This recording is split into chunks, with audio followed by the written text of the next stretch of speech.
माँ के पास से बेटी की विदाई होती है ना, तो माँ कहती है बेटी क्यों रोती हो, क्योंकि तुम्हें तो फिर आना है ना। माँ धैर्य रखवाती है, माँ साहस रखवाती है, और बेटी का दिल दूर होते जाता है। सोचता है कि मैं 20 बरस इसी घर में जन्म लिया, पाली गई, पोसी गई। आज वही माँ बाप संसारिक नियमों से, प्रकृति के नियमों से हमें दूर करते जा रही है। पता नहीं प्रकृति का कैसा गजब नियम है कि बेटा घर ही रह जाता है और बेटी बहुत दूर चली जाती है। और ये नियमों का पालन सबको करना पड़ता है। इसलिए शास्त्र में आया है, बेटा से बेटी 100 गुनी भली। क्यों? बेटा के कांधे पर केवल एक पाला रहता है और बेटी के कांधे पर 2-2 पाला रहता है। वो पाला क्या है? एक नहरा कुल और एक ससुरा कुल, जो बेटी के ऊपर में दोनों मर्यादित रहता है। उसको दोनों को देखना पड़ता है और दोनों को बना के रखना पड़ता है। इसलिए 100 गुना बेटी भली होती है। क्यों होता है? क्योंकि वो 2 रोल को निभाती है। तो मां साहस देती है, धैर्य रखवाती है, लेकिन वही बेटी से एक दिन जब वही बूढ़ी मां सदा सदा के लिए विदाई ले लेती है, तो बेटी आती है और मां का पैर पकड़ करके, वो मरी हुई मां का मुंह में मुंह घुसा करके चुम्बन करती है और कलेजा पर थप्पड़ मारती है कि हे मां, तो हमको छोड़ करके कहां चली गई? क्योंकि अब मां तो मिलने वाला है नहीं, मां तो चली गई। लेकिन वही बेटी मां के पास जब आती थी हजारों बार, तोरा कोनो काम नहीं मिले से, यहाँ काम कर सके, वो हमार नाक में एते हमरा छिकनी लगते भजन के देता, ओकरा बन क्या धो दिया जला था, कह दिया हेलो। क्योंकि वही बेटी जब आती थी तो मां को प्रणाम करती थी, हाथ में रसगुल्ला देती थी और मां आशीर्वाद देती थी, वाह बेटी तूने इतना सुंदर रसगुल्ला लाया है, इतना बढ़िया रसगुल्ला लाई है। मां आशीर्वाद देती है। क्योंकि बेटा जब बाजार जाता है ना, जब आता है ना बाजार से, तो माँ बाप बूढ़ा बुढ़िया उसके लिए कुछ नहीं लाता है। माँ बाप का मन भी है ना, तो साहस नहीं बनता है कि बेटा को कुछ कह डालें, लेकिन बेटी को कान में भी कह देते हैं, बेटी हमरा ही खाए के मन से लाइव दिया, और बेटी अरमान पूरा कर देती है। दुल्हा का जेब क्यों न काटना पड़ जाए, दुल्हा से पैसा चोरी क्यों न करना पड़ जाए, लेकिन बेटी तो बेटी होती है, वह माँ के लिए कुछ छिपा करके ले ही जाती है, बाप के लिए कुछ ले ही जाता है।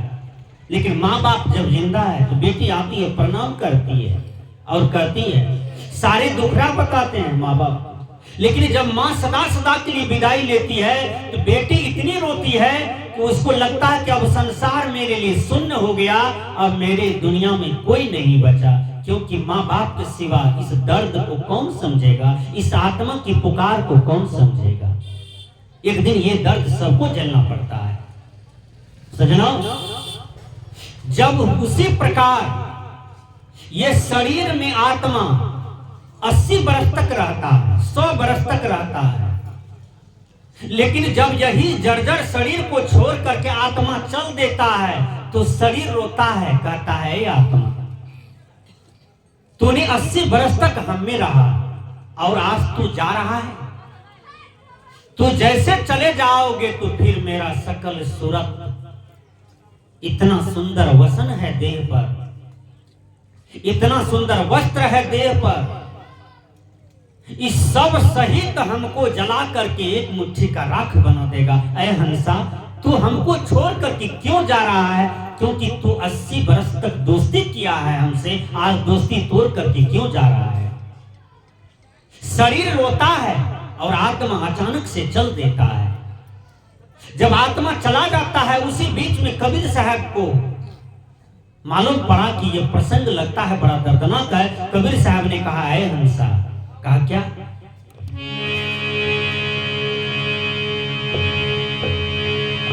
यह पिंजरा नहीं तेरा,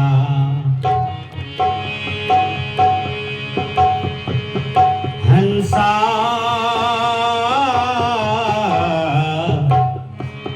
यह पिंजरा नहीं तेरा, यह पिंजरा नहीं तेरा।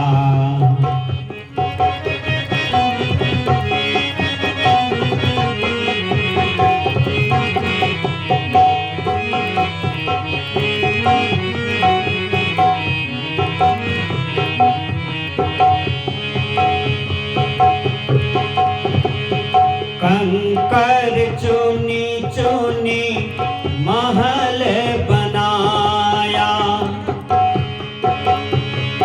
लोग कहे घर मेरा हो मेरा, मेरा हो मेरा।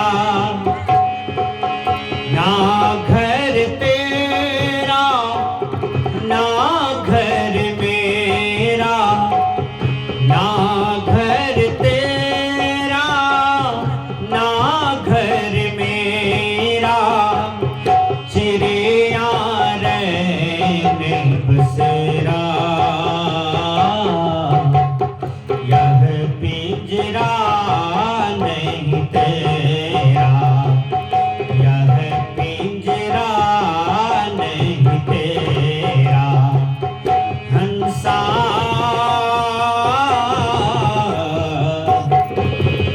यह पिंजरा नहीं तेरा।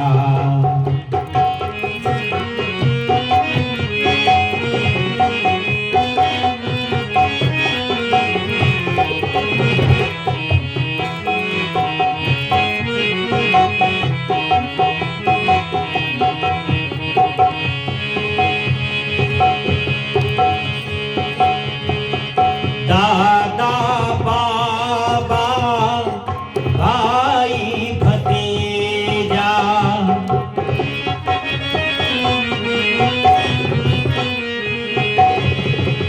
दादा बाबा भाई भतीजा।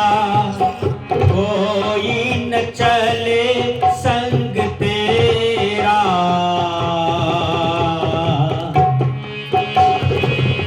दादा बाबा भाई भतीजा।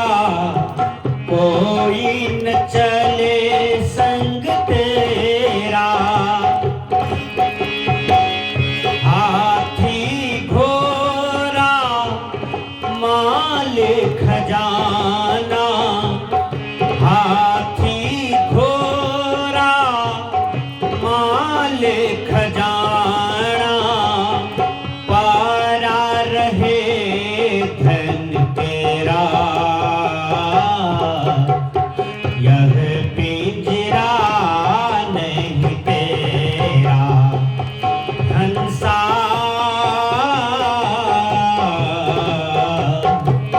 यह पिंजरा नहीं तेरा।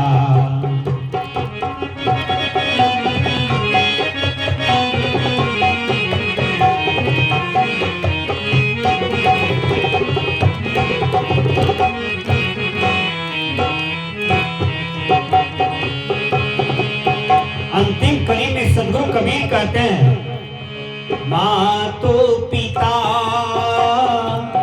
स्वार्थ के साथ,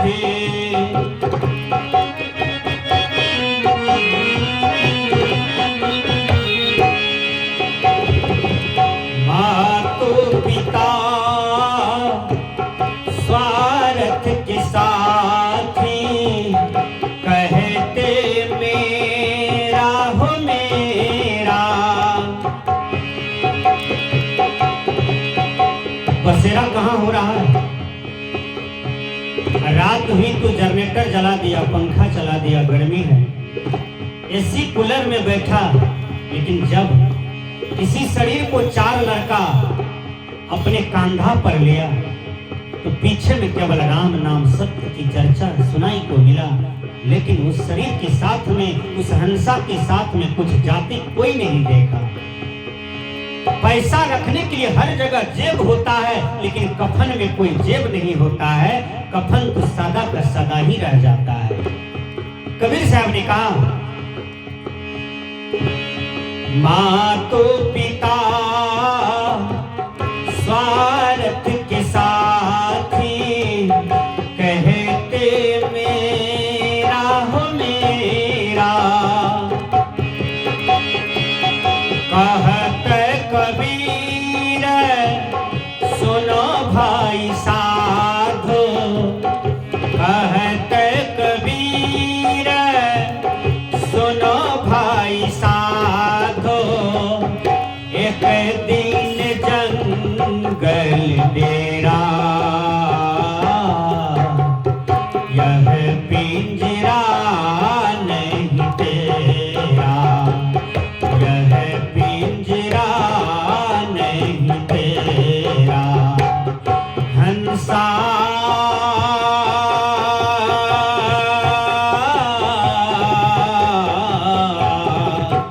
यह पिंजरा नहीं तेरा, यह पिंजरा नहीं तेरा, यह पिंजरा नहीं तेरा। बोलिए श्री सद्गुरुदेव